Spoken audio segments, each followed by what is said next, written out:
姐姐，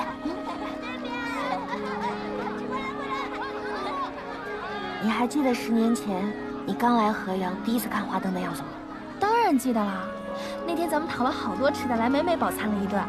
哎，我记得你还拿了2个花灯回来呢，你想想。杨姐姐，你看，刚刚有个店家把没卖完的花灯给了我。哎，要不咱们也学学那些人，写点什么把它挂起来，要不多浪费啊！人家都是写给意中人的，咱俩又没有，写什么呀？现在没有，将来总有吧。写嘛写嘛。我的意中人是一个玉树临风、英俊潇洒的美男子，就像江湖上的大侠一样武力高强。就算10面埋伏，他也信我。要求这么多，你的意中人怕是不敢来了。许愿嘛，反正又不收钱。杨姐姐，你都写了什么？杨姐姐，你这真不愧是你。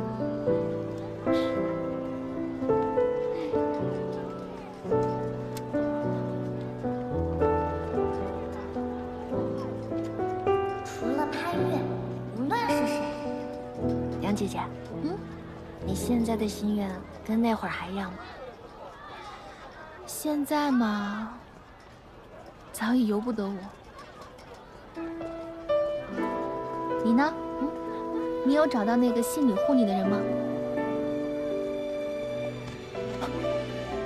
没事吧？我信他。啊，真有？没有。那时候我年少无知，只知道做梦。这么多年被坑过、骗过、卖过，早就不信那些了。现在我知道，能够保护我的人，世上没有孔方兄。小少，你早晚会找到那个为你奋不顾身的人的。上官姐姐，来，我还你。给。他们说，谢谢啊。他们是东惠安死者的家人，爹娘都死了，就剩下她们2姐妹相依为命，怪可怜的。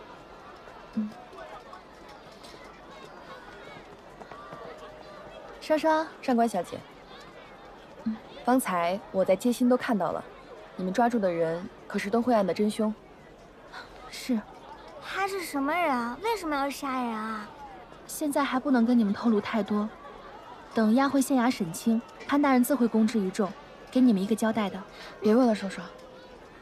相信潘大人定会秉公处理。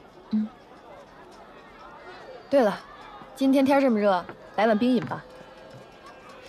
好呀，好呀，谢谢姐姐，谢谢。上官小姐喜欢吃甜，这碗多加1勺糖浆。多谢。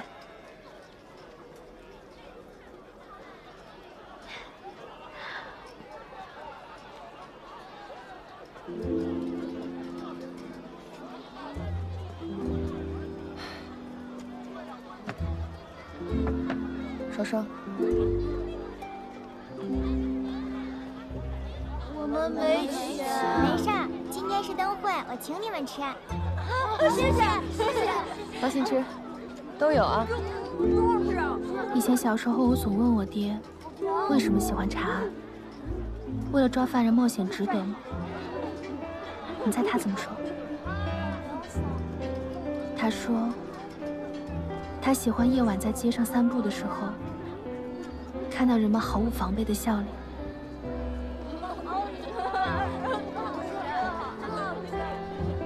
那个时候我不懂，但现在我明白了。我也明白。前面就是阿江说的那座桥了，我们一起去看看吧。姐姐，你去吧。阿江又没有给我钱，我干嘛去捧这个场？啊？那行，那我先去，你在这等我一下，很快就回来。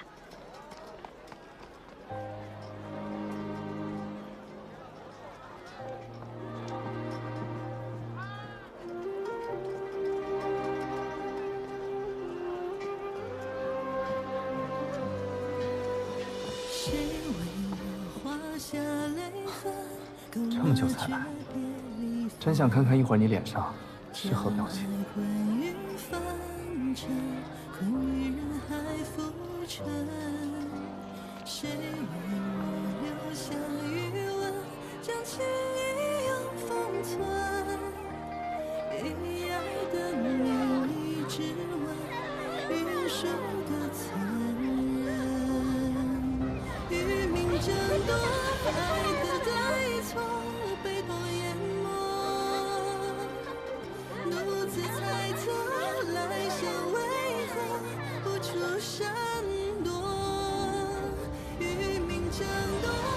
潘大人为何放一盏素色的灯？既不题字，也不作画。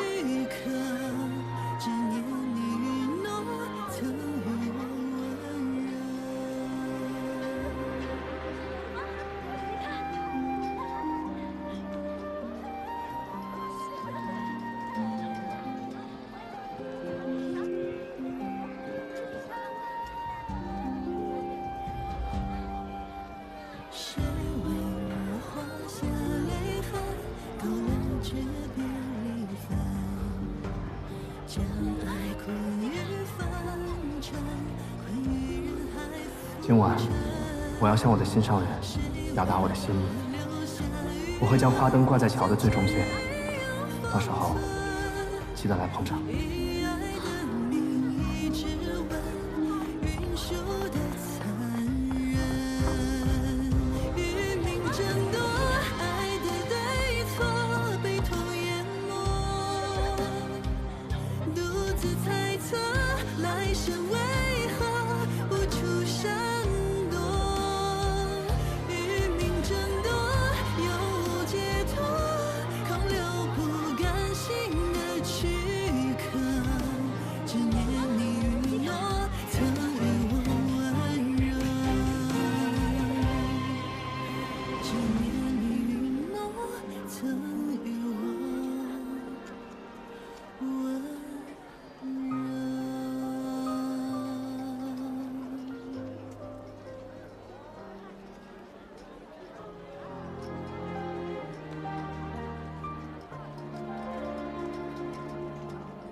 突然这么痛，怎么回事？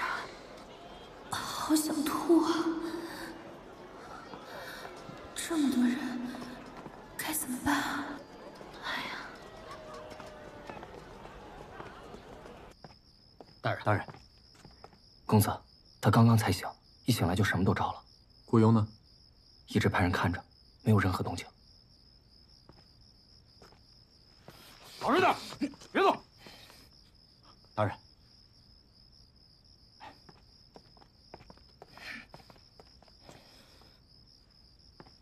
你就是顾山，堂堂县令用这种手段引我入网，真是卑鄙！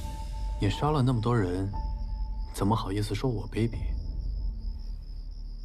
我且问你，你曾在现场落下过一块水波纹令牌，这块令牌代表什么？它与你父亲又是什么关系？跟他有什么关系？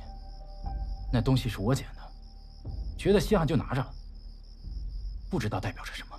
好，那我就问一个你知道的：被你杀害的那些死者，伤口呈蓝紫色，而你的血剑通体以玄铁锁住，不该有此伤痕。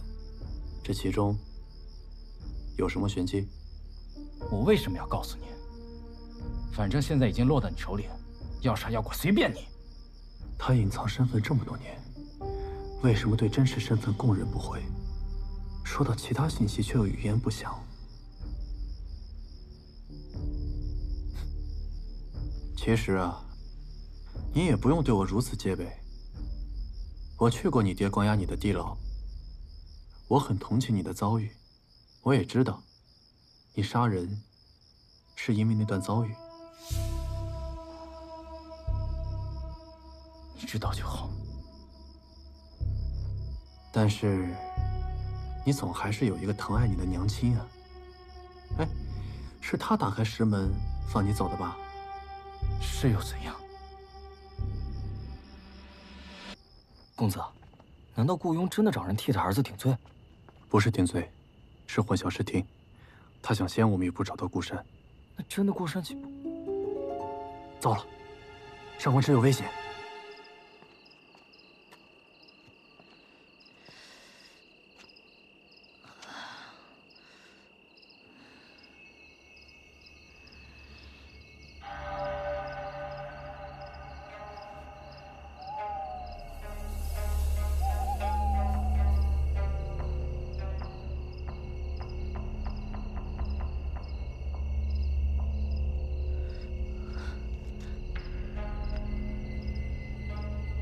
灯会，河边，顾山来到僻静处。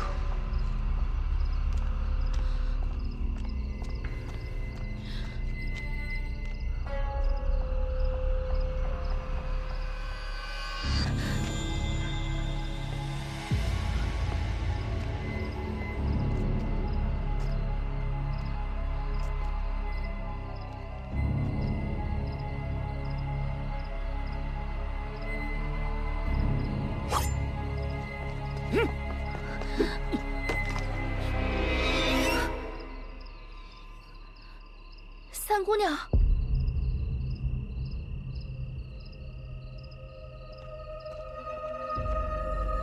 哎，你小心啊！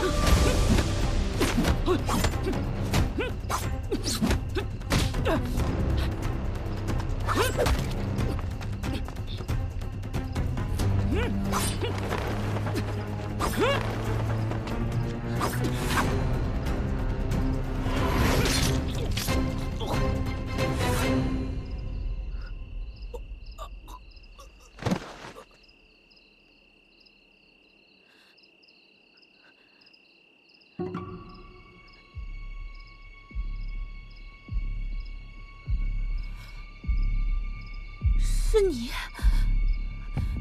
你是顾山？对，是我。没想到吧？你们一直追查的顾庸儿子，其实是他的女儿。你活腻了啊！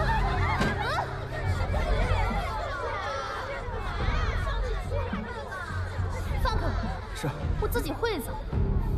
我是卓少主护着的人，我爱打谁就打谁，我哪怕是杀了人牛奶我喝。一根狗骨头，你们谁爱抢谁抢，本小姐不稀罕。看什么看？再看我抽烂你们的脸！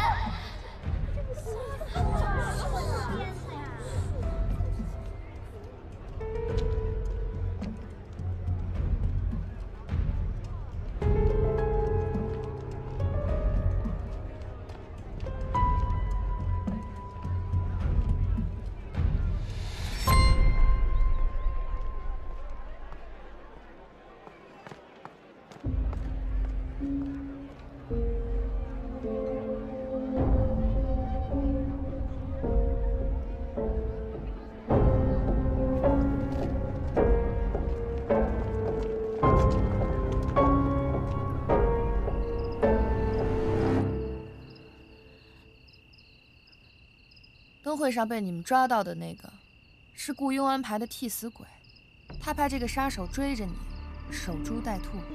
想抢到潘越之前找到我，多有意思啊！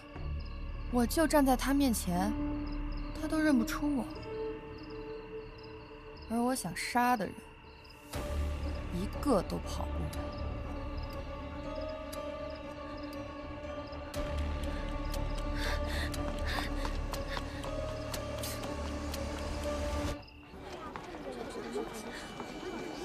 小姐，小姐，真好看这个。小姐，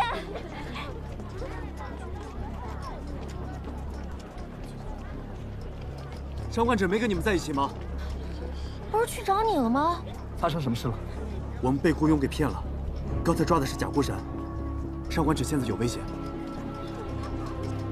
卓兰江，你召集人手，沿你们来时的方向找，我带人往前找。好。小姐，怎么办？我得拖延时间，才有一线生机。顾山，你以为你掩藏得很好，可是我们早就知道。不可能！你刚到县衙的时候，假装不经意，其实是在打探。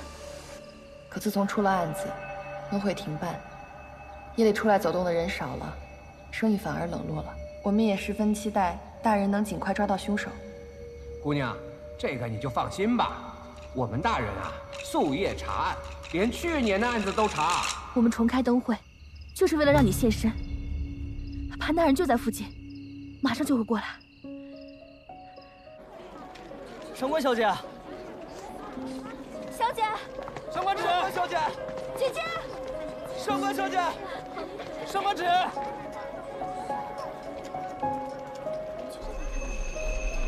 小姐，双双，你见着上官小姐没？上官小姐刚才在这里吃冰饮，现在不知道去哪儿了。什么时候的事？就是刚才点灯仪式那会儿。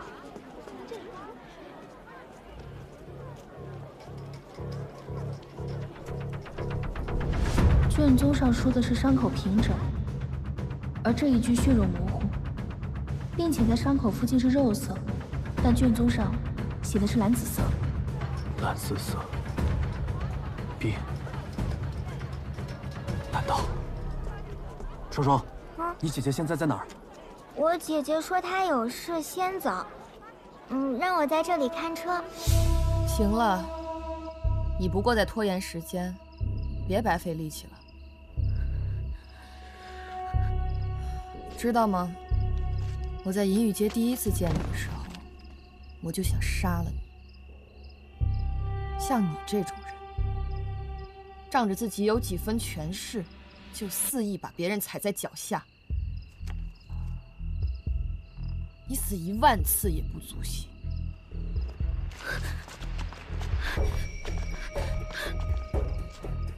顾山，你这样做跟你爹有什么区别？你说什么？我知道你在地牢的遭遇，可这不是你杀人的理由。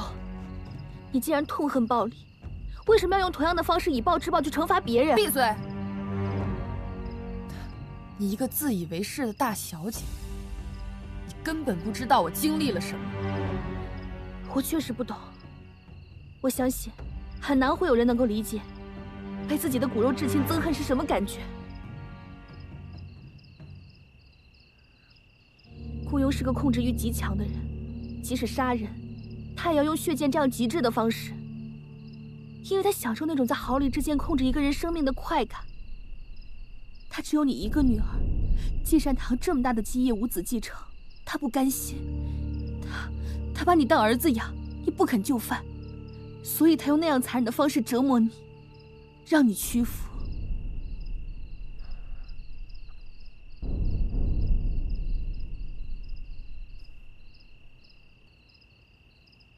你说的没有错，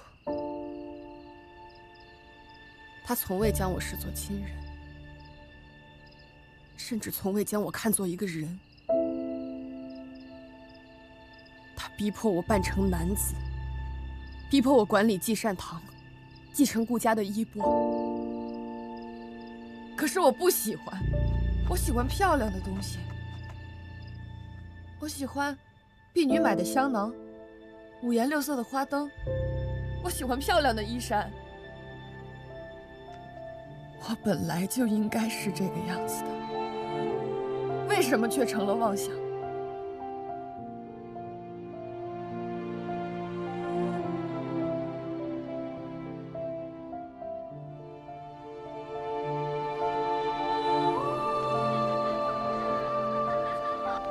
命虽然是我的，却由不得我活。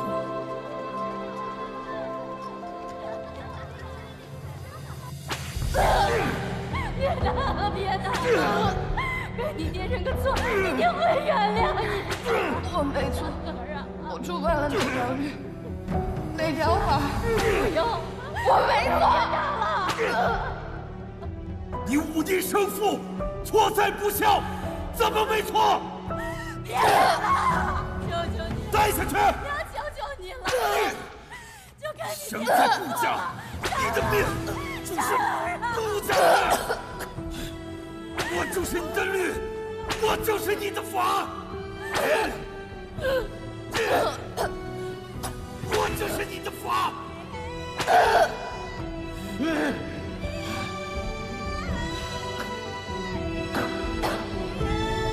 孽种！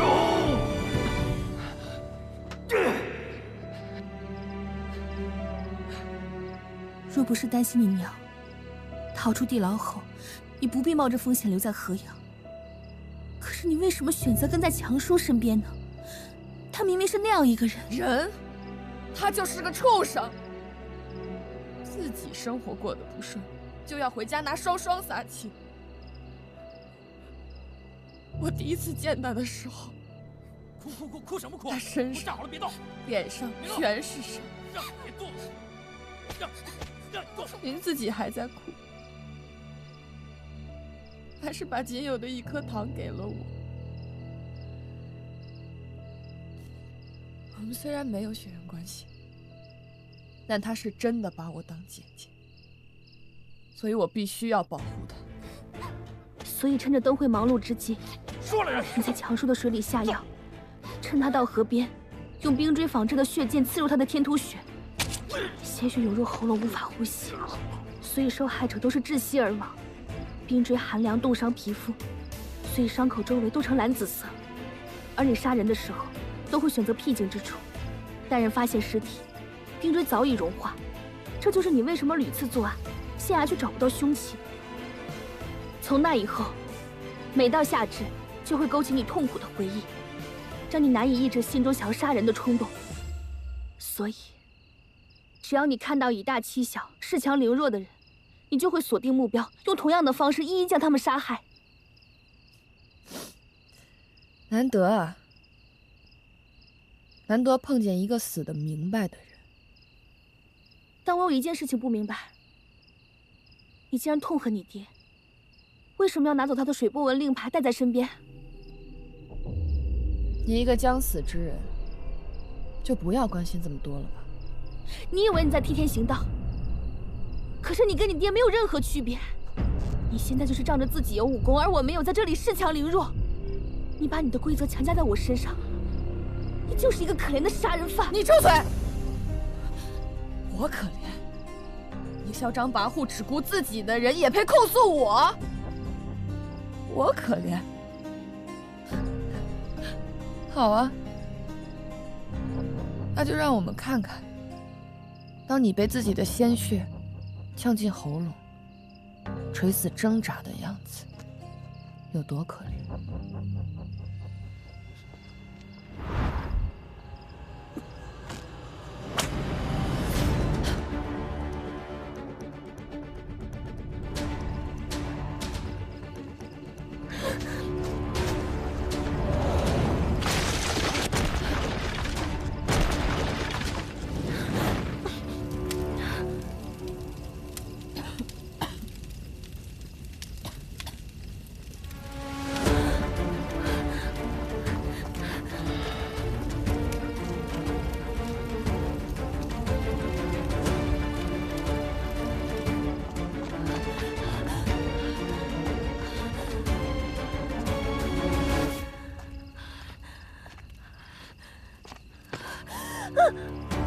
去死吧！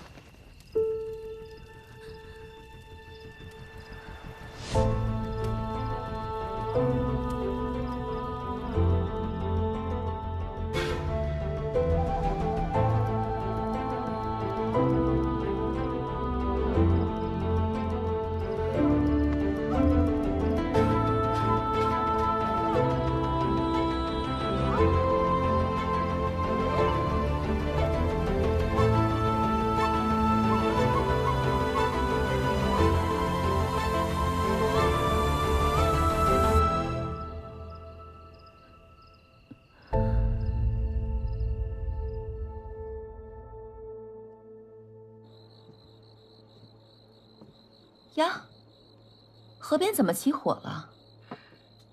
起火怎么了？就算整个河阳烧了，关我屁事。走了，今晚还有一场赌局呢。青帝，我身体也不舒服，告辞了。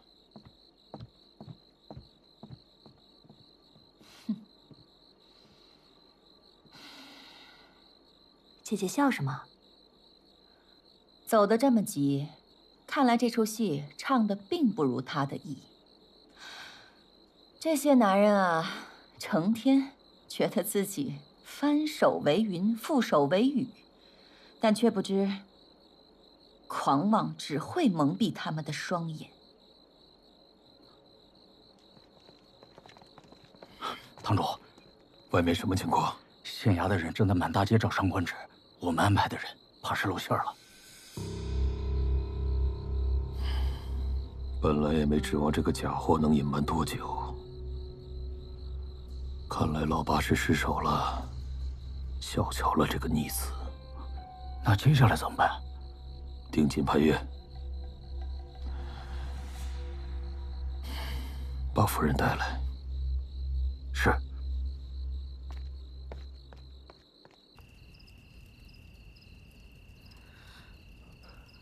你醒了？阿江，姐姐，你没事吧？没事。小姐，小姐，可算找到你了，吓死我了！我还以为再也见不到你了呢。幸好有卓少主在。是你救的我？是你自己明的。那潘大人呢？看着犯人呢。小姐，你说这个人是不是没有长心啊？你出了这么大的事儿，他也不来关心你一下。难道是梦吗？老实点，别动。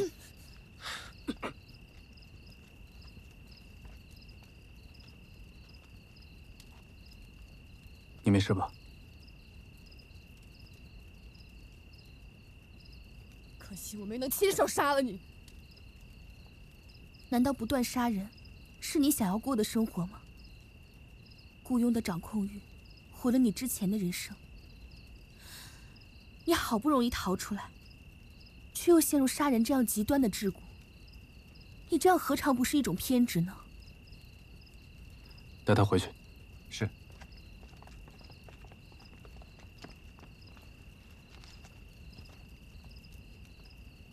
雇佣那老小子恐怕不会善罢甘休，我一起押送顾山回去吧。你休息一会儿，再回县衙。阿福，留下保护他。是，少主。后面4个留下，其他人跟我走。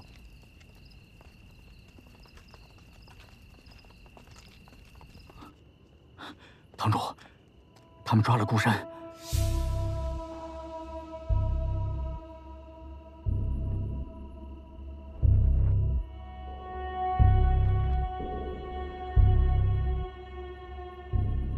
还是按照原计划行事，不能让他活着离开。是。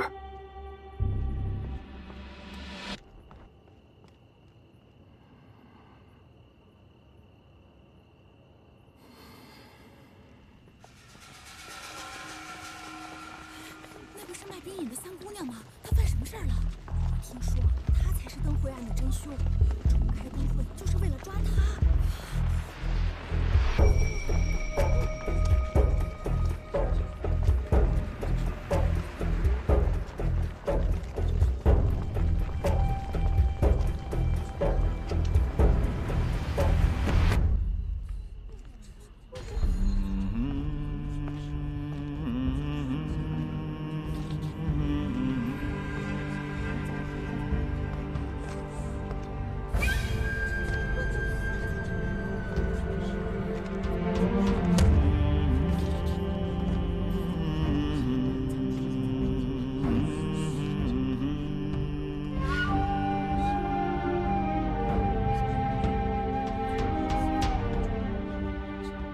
你们抓了我女儿，我来看看她，不犯怎么办？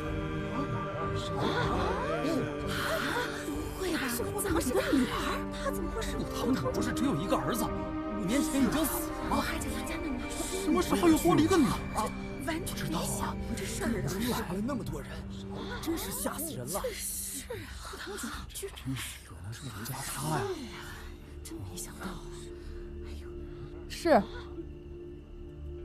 为了配作顾家的血脉，我就活该被关在暗无天日的地牢里，每天被打得体无完肤。对于你来说，若是我不能活成你想要的模样，我就根本不配活在这个世界上。顾家没有你这样的废物。我能以女子的身份行走人间，无比畅快。这样活1天，胜过之前活10年。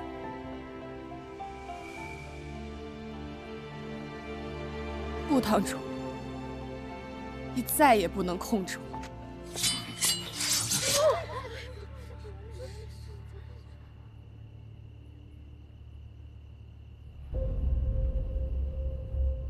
你们2个是护着这个凶手吗？顾山是杀人凶手，他自然会受到应有的惩罚。可你身为人父，却从未将他视作血亲骨肉，私自囚禁、控制、折磨。在这里，最没有资格教训他的，就是你。再不让开，我不客气了。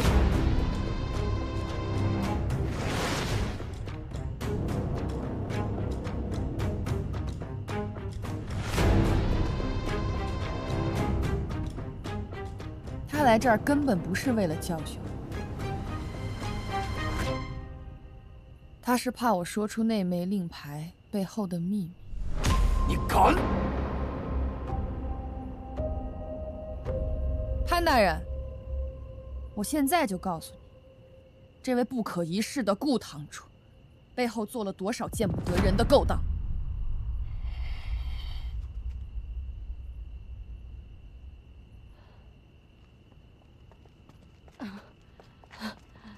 珊儿，珊儿，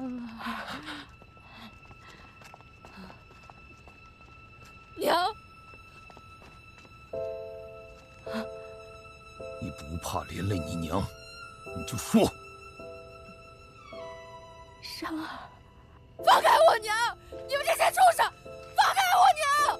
顾雍，我劝你不要任意妄为。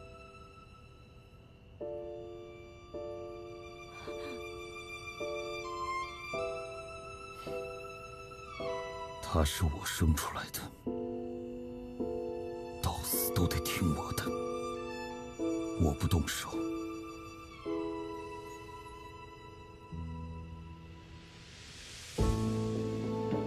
珊儿，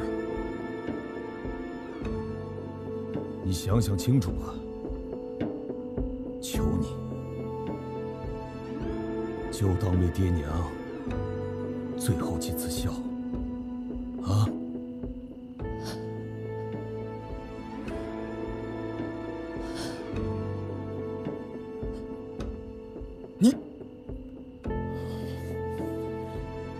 你非要顾家给你陪葬吗？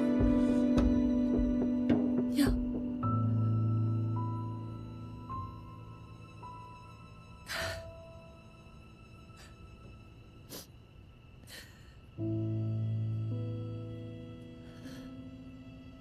放了我娘，我答应你。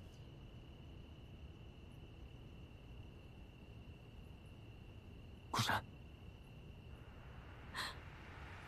山儿，你不能像娘一样，永远都被这个人控制。这样活着跟死了有什么区别呀？你闭嘴！山儿，你记住，你永远都是娘最宝贝的孩子，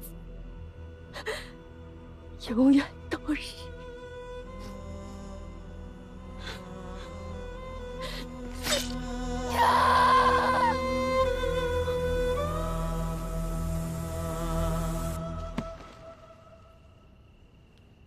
顾夫人，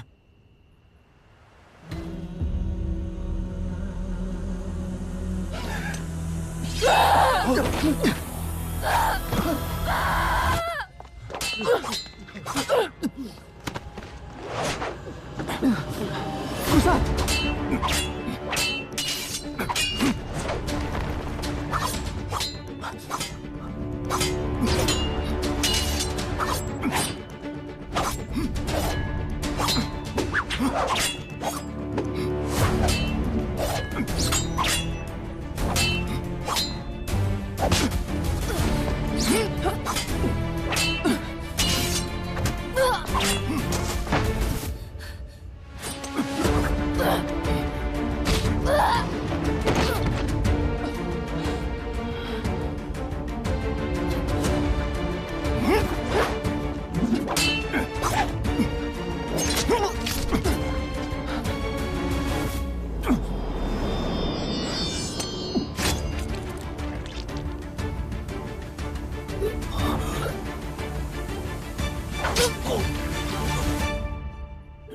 顾山，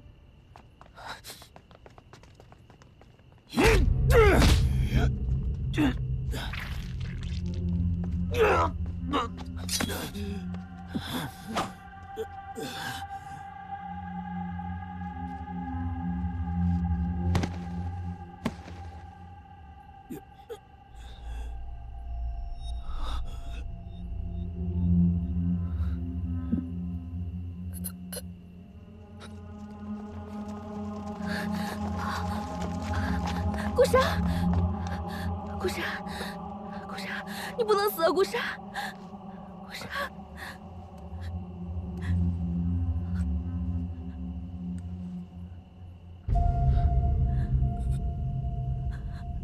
顾山，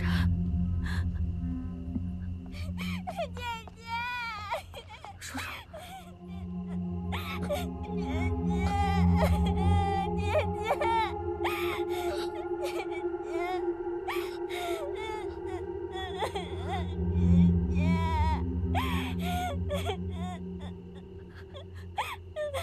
我知道，我会帮你照顾好双双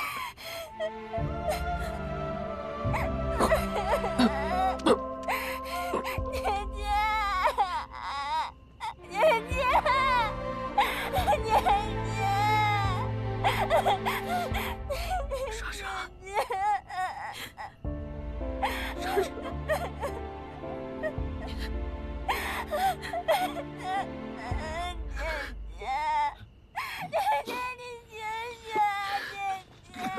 水波纹令牌到底有什么秘密，值得你不惜杀死自己的骨肉也要保全？说！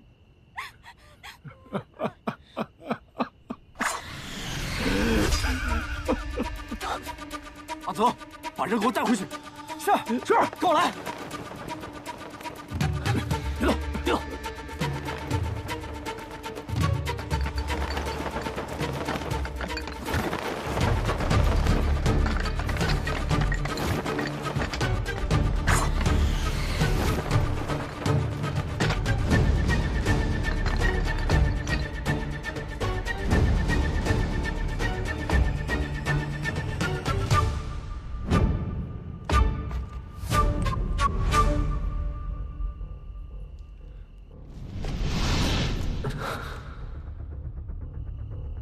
金水帮的出现不是巧合，难道他们跟水波纹组织是一伙的？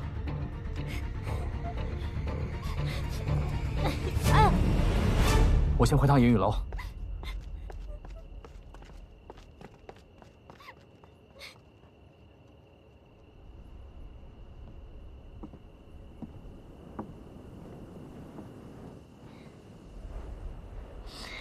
看来潘大人是个可靠的人，能查到雇佣，就离真相不远了。起风了。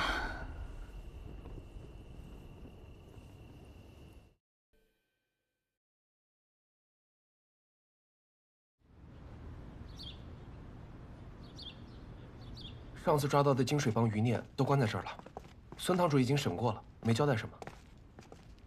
啊！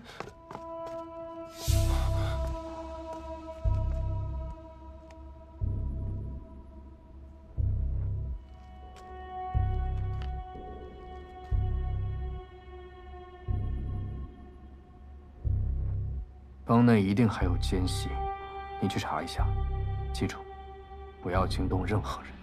是。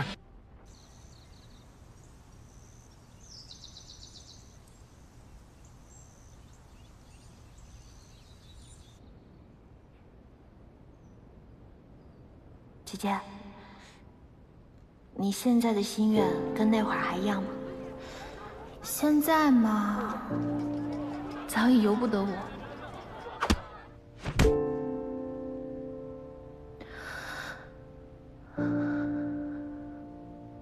我只盼着公子能早日回京，顺顺利利的与郡主成婚，了却我家老爷一桩心事，我们潘法也能重归祥和。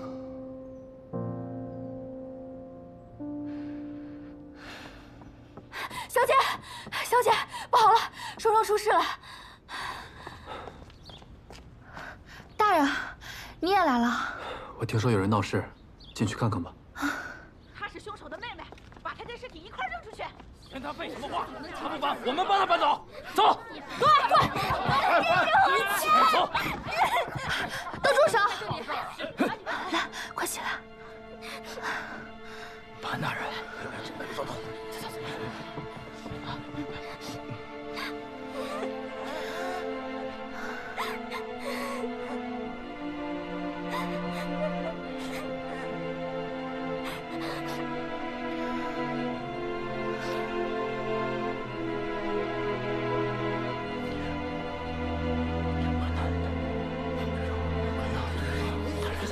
什么意思？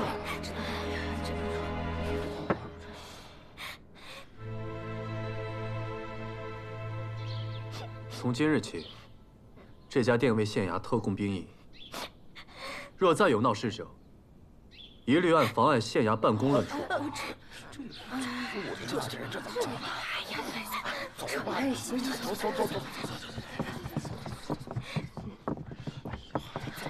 真是。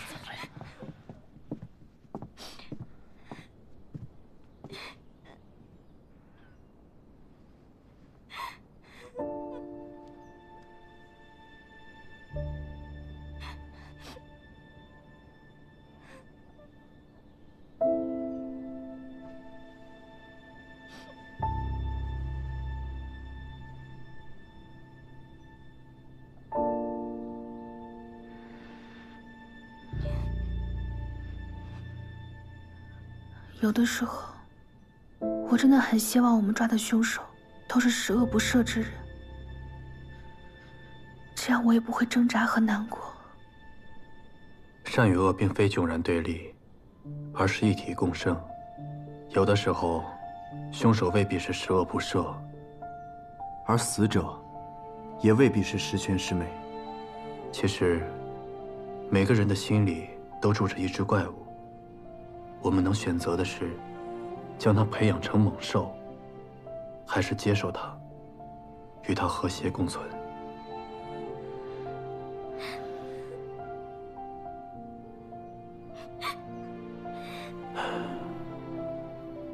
你陪一下双双，我还有事先走了。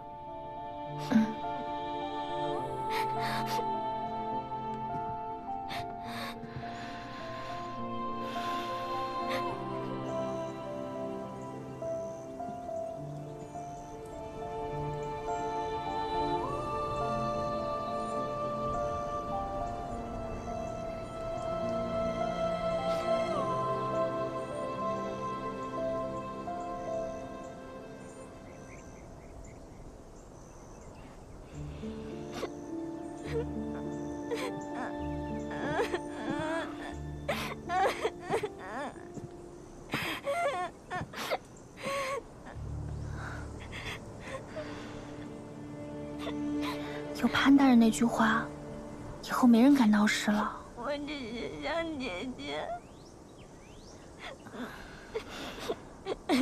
要哭就哭出来。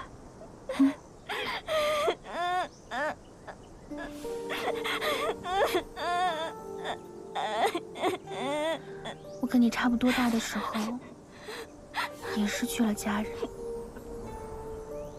那个时候觉得天都要塌了，我也是整夜整夜的哭。但是哭完了，咱们就要自己擦干眼泪，要向前看，咱们得好好活着。我教你一首童谣吧，这是一个对我很重要的人教给我的。每次我孤独害怕的时候，都会自己哄自己。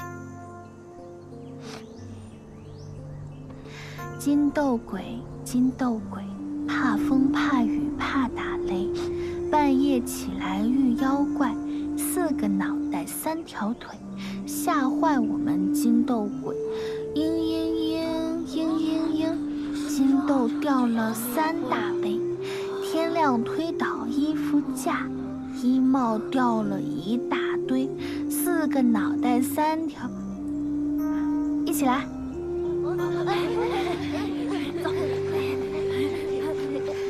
金斗鬼，金斗鬼，怕风怕雨怕打雷，半夜起来遇妖怪，4个脑袋3条腿，吓坏我们金斗鬼。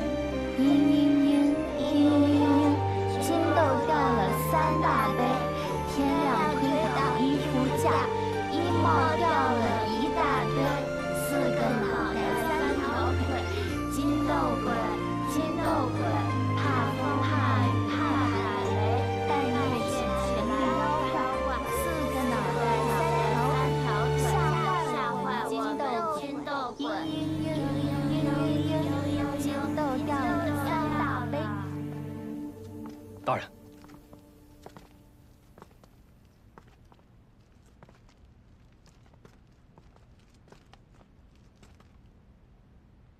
打开。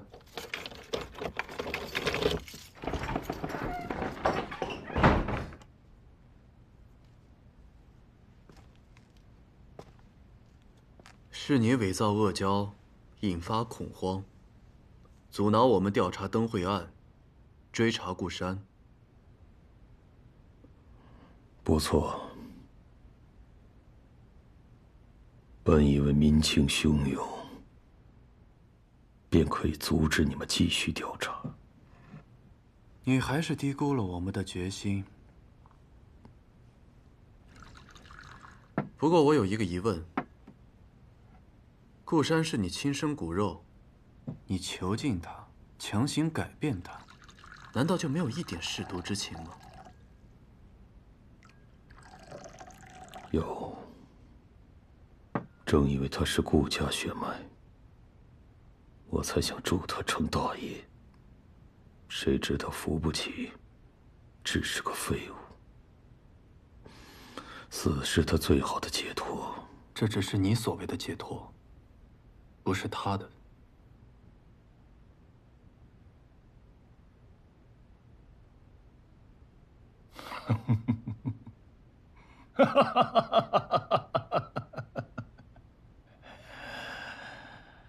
人这一生，活着是一道，死了也是一道，我就图个痛快。不像有些人，为了个不争气的儿子，活得人不人鬼不鬼，那还不如死了呢。顾堂主指的是，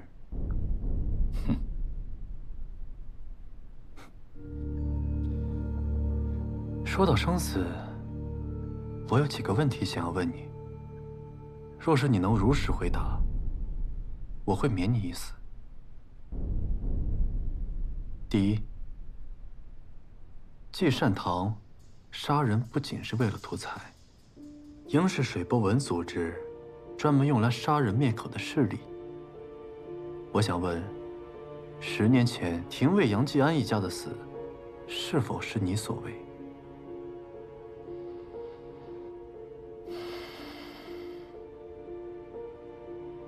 是我干的。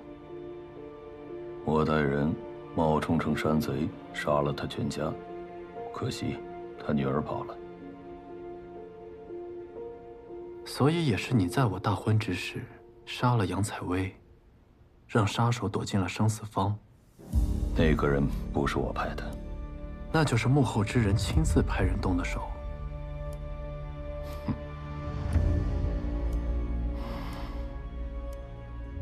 你的令牌上写着数字4，说明还有3个人在你之上，他们是谁？你觉得我会跟你说吗？会。我从你家抄出了账本，上面记录着你杀人卖命所有的证据，只有你说才能活。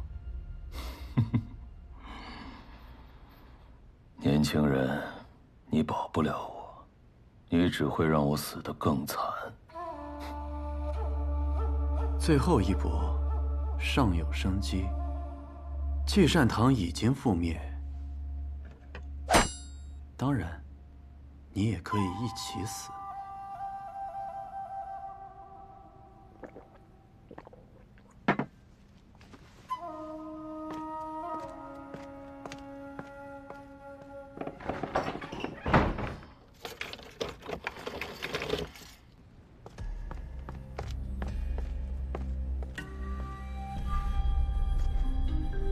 主人，潘越防备严密，没能杀得了顾雍。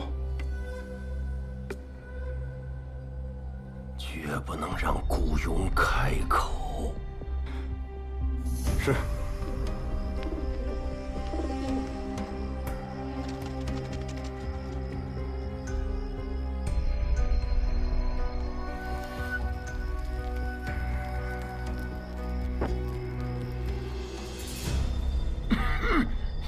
大家辛苦啊！哎，老主播，非常时期，这没有大人手谕，谁都不能进去。即使有大人手谕，进出也是要画押的。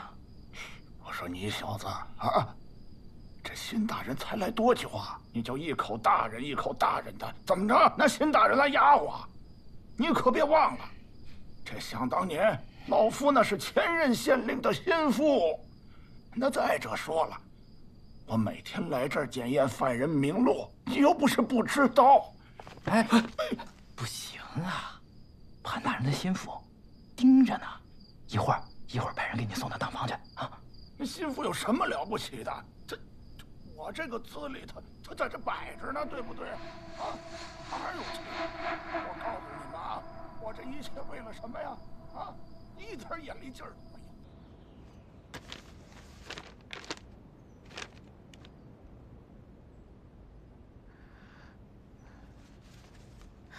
大人，这些账本都是记录日常的，也没有什么水波纹的线索。放那儿吧。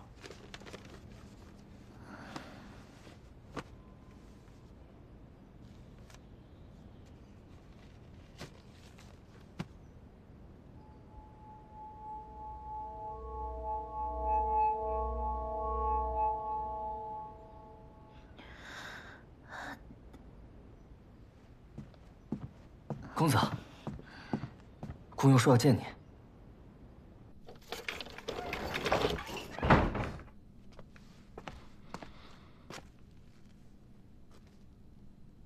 我可以配合你，但是我有个条件。讲。带我离开鹤阳，找个安全的地方躲起来。我答应。你可以说了。在我绝对安全之前，我是不会说的。等我安全了，我会知无不言。大人，顾雍答应脱口了。对，但他有条件，带他离开河阳，保证他的安全。那你打算带他去哪儿？进京，让郡主派人保护他。水波纹的凶手还埋伏在河阳，你这样带他走，就是给他们灭口的机会。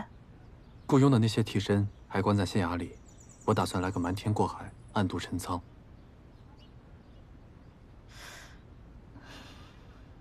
县衙或许还有他们的眼线，调包的时候得小心谨慎。嗯。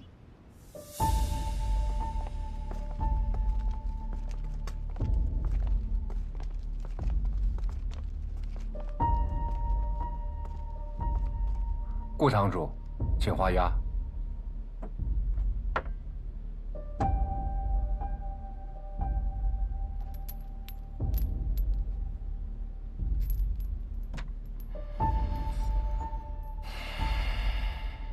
请吧。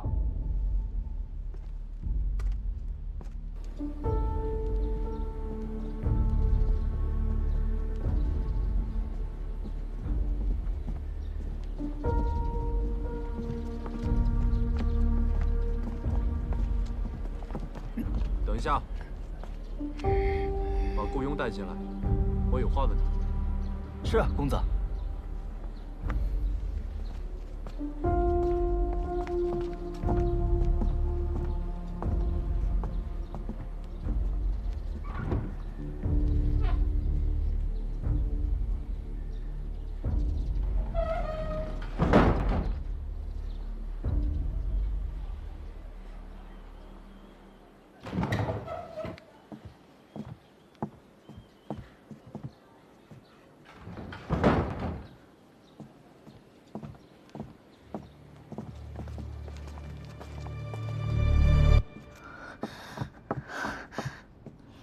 你跟我们从后门走。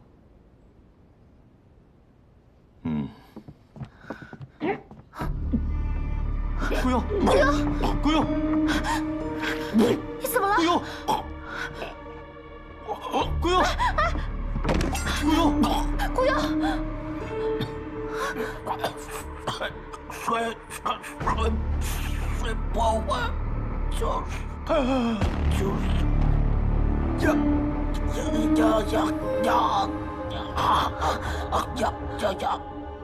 养什么？养什么？顾庸。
爹，过了今日就是第3年，儿子很想你。银玉楼的内部有奸细，此人隐藏的极深，不但勾结了金水帮，还与那隐秘的水波纹组织有关。你放心吧，我定会将那个人揪出来。你一手打下的基业，无论如何，我都不允许任何人破坏。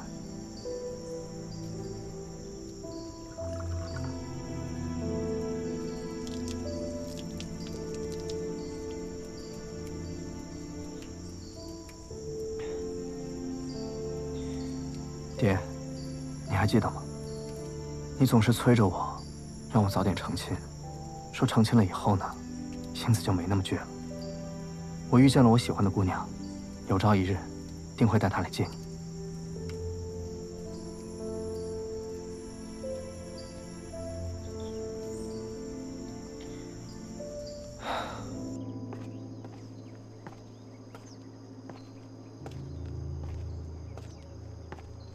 少主，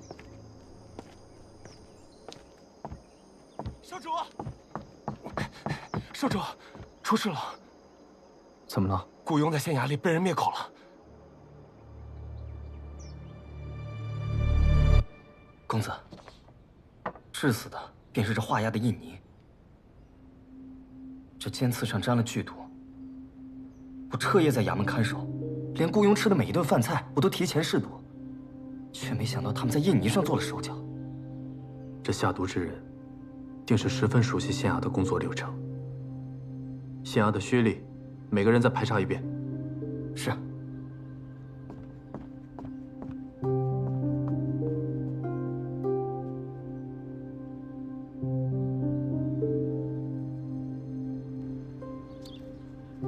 顾庸一死，线索全断了，接下来怎么办呢？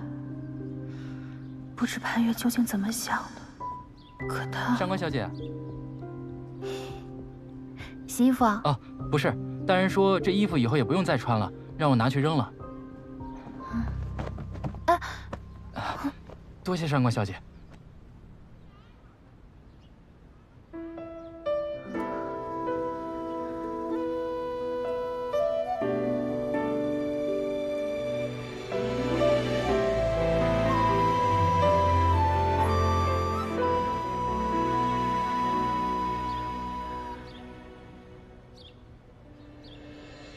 上官小姐，哎，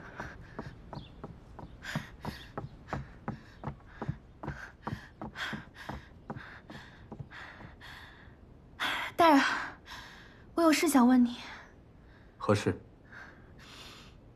灯会那晚救我的，是不是你啊？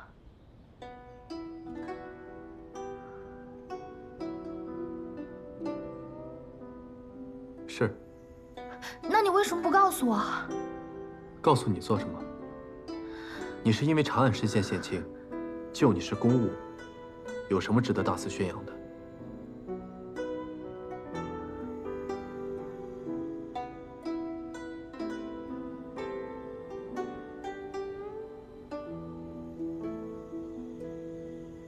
正好有一事，我也要告知于你。过2天，我会命阿泽送些东西回京城，你与他一道回去，路上也好有个照应。我不去，水波纹都还没有查清楚，我怎么可能？上官芷，当初是你非要进县衙证明自己，我给你机会了，你也的确做到了。可查水波纹一案，短则10天半个月，长则3年5载。难道你一直打算留在县衙里当差吗？如果下次再发生河边那样的意外，我自问没有办法保证你的安全，又怎么向你哥哥交代？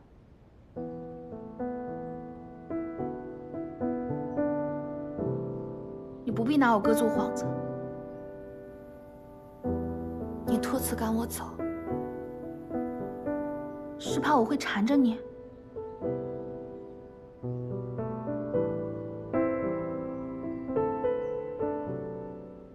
你现在难道不是吗？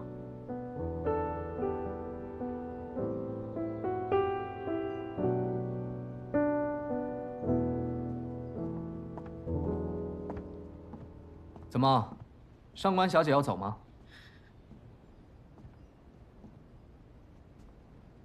那正好，我银雨楼扫榻以待。顾庸的事情我听说了，潘大人，你连家贼都防不住，我又怎么能够放心让他继续住在这里？我带他走，潘大人应该不会反对吧？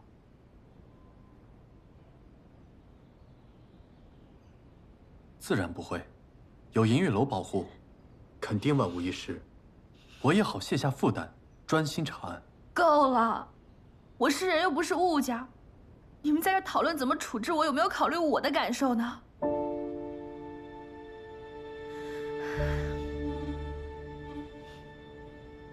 谢谢卓少主的好意，但阴雨楼我是肯定不会去的。还有你，之前给你添了很多负担，我实在很抱歉，但我绝对没有要缠着你的意思。水波纹我肯定会彻查，但是绝对不会赖在你的县衙。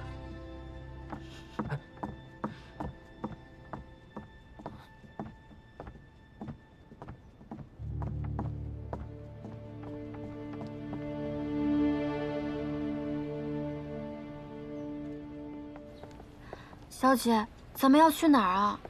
河阳这么大，自有咱们的去处。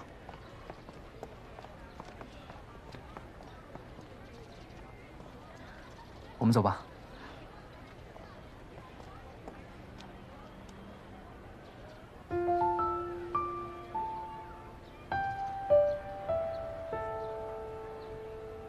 灯。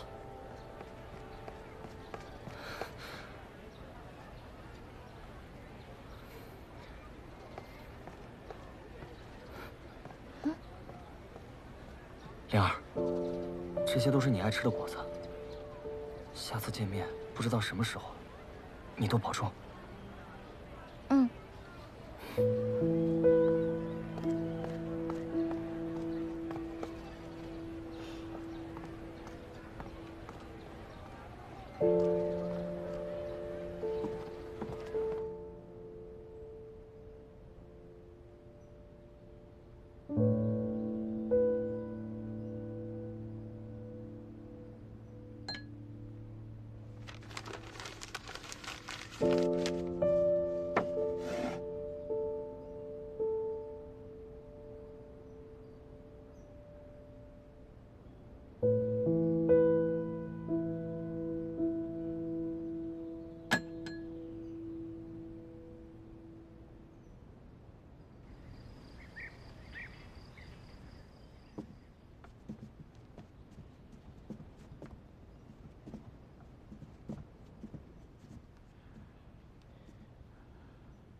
兜兜转转，没想到又回到这里。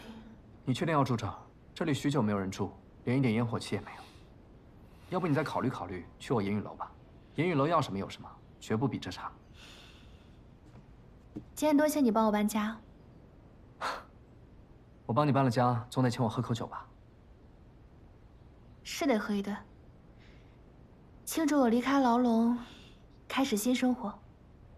灵儿。哎，啊，备酒。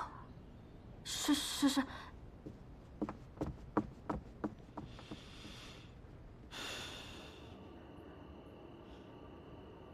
你知道这个世界上最胖的人是什么人吗？宰相肚里能撑船吗？最快的人呢？曹操说曹操到，你又输了。什么都知道。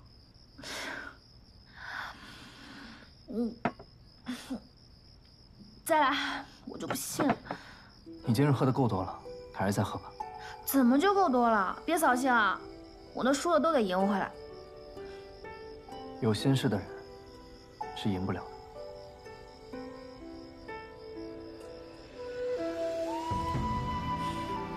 那你知道世上最傻的人是什么人吗？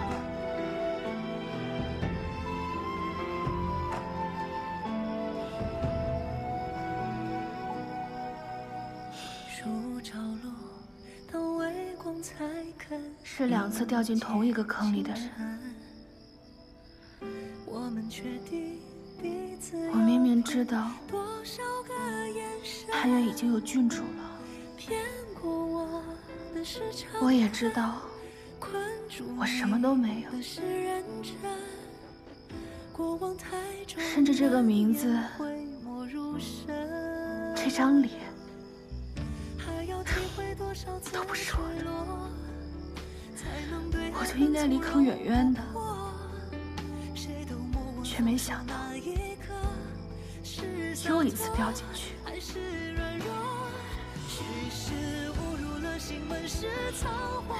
这都不是让我最难过的，最难过的是我既没有立场恨他，也没有资格爱他。我甚至都不能告诉他，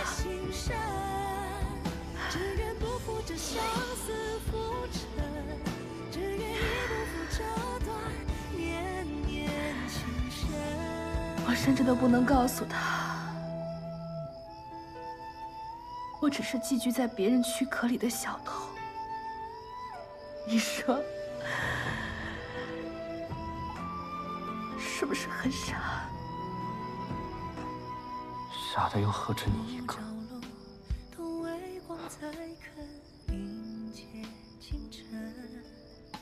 认识你这么久，从没有见你这么伤心过。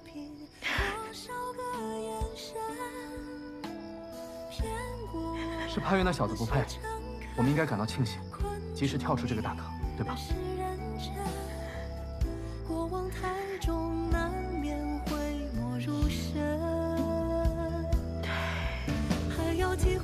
少次坠落，才能对爱恨从容不迫？谁都莫问放手那一刻是洒脱还是软弱。许是误入了心门，是仓皇的不忍，是不敢与你只做路人。挣扎几番后烈，哪怕预算，却不枉此生。我是草木皆离人若山水皆空门，一朝暮夜心深。只愿不负这相思浮沉，只愿亦不负这段年年情深。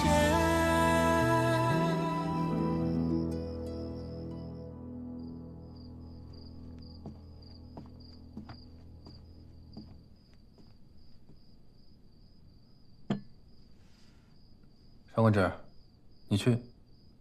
公子，是我。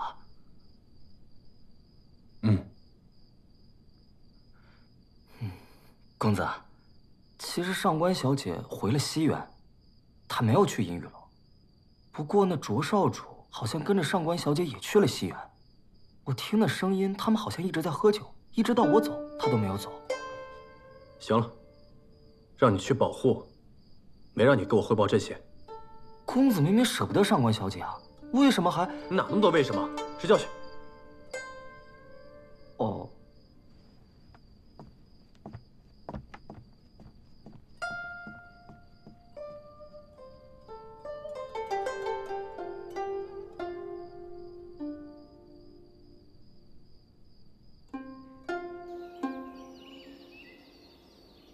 这肉炖的还欠火候。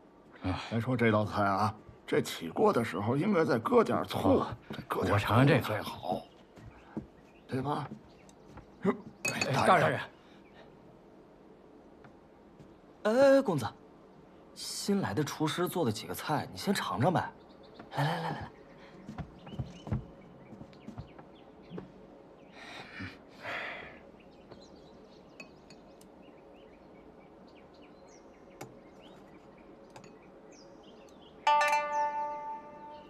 太淡了。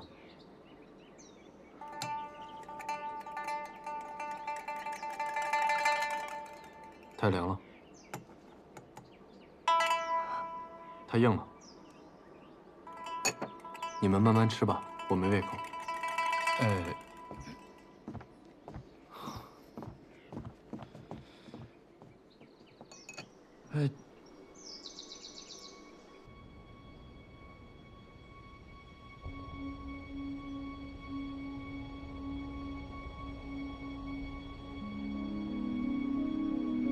你会不会对我很失望啊？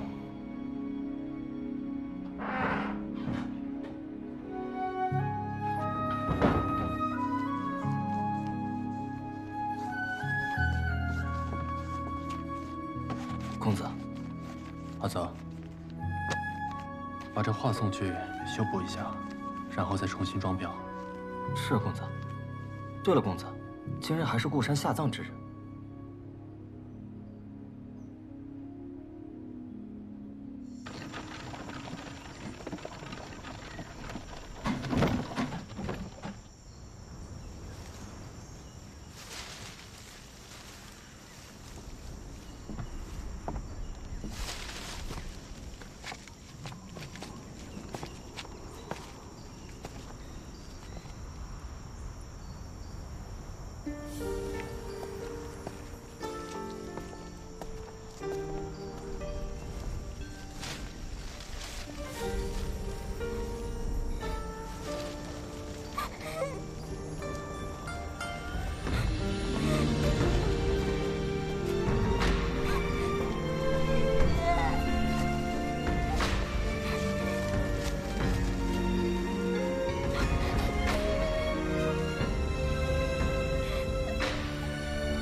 青丝蓦然烛花，寥寥回忆，经年长，却只能装聋作哑。够了，你的脸颊，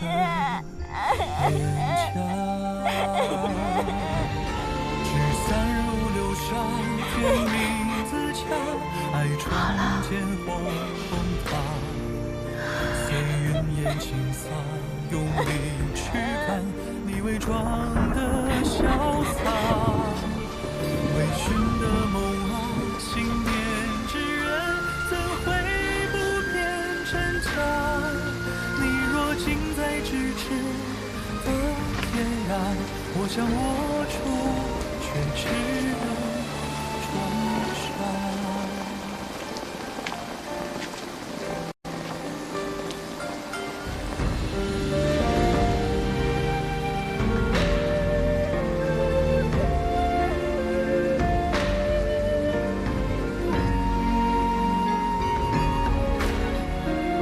告诉你做什么？你是因为查案实现险情，救你是公务，有什么值得大肆宣扬的？如果下次再发生河边那样的意外，我自问没有办法保证你的安全。那你知道世上最傻的人是什么人吗？是2次掉进同一个坑里。之前给你添了很多负担，我很抱歉。水波纹我肯定会彻查，但是绝对不会赖在你的县衙。最难过的是我却没有一场恨他，我甚至都不能告诉他。随云烟轻洒，用力驱赶你伪装的潇洒。微醺的梦啊，信念之人，怎会不变真假？哪怕你若咫尺的天涯，我已握紧你的手不放。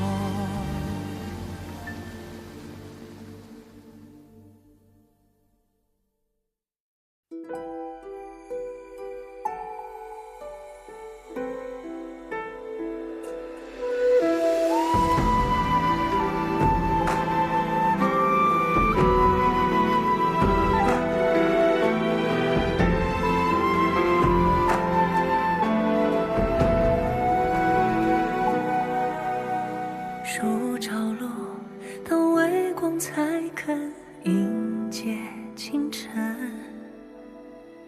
我们确定彼此要凭多少个眼神。骗过我的是诚恳，困住你的是认真。过往太重，难免会没入神。还要体会多少次坠落，才能对爱恨从容不迫。谁都莫问放手那一刻，是洒脱还是软弱。许是误入了心门，是仓皇的不忍，是不敢与你只做路人。挣扎几番轰烈，哪怕遇损，却不枉此生。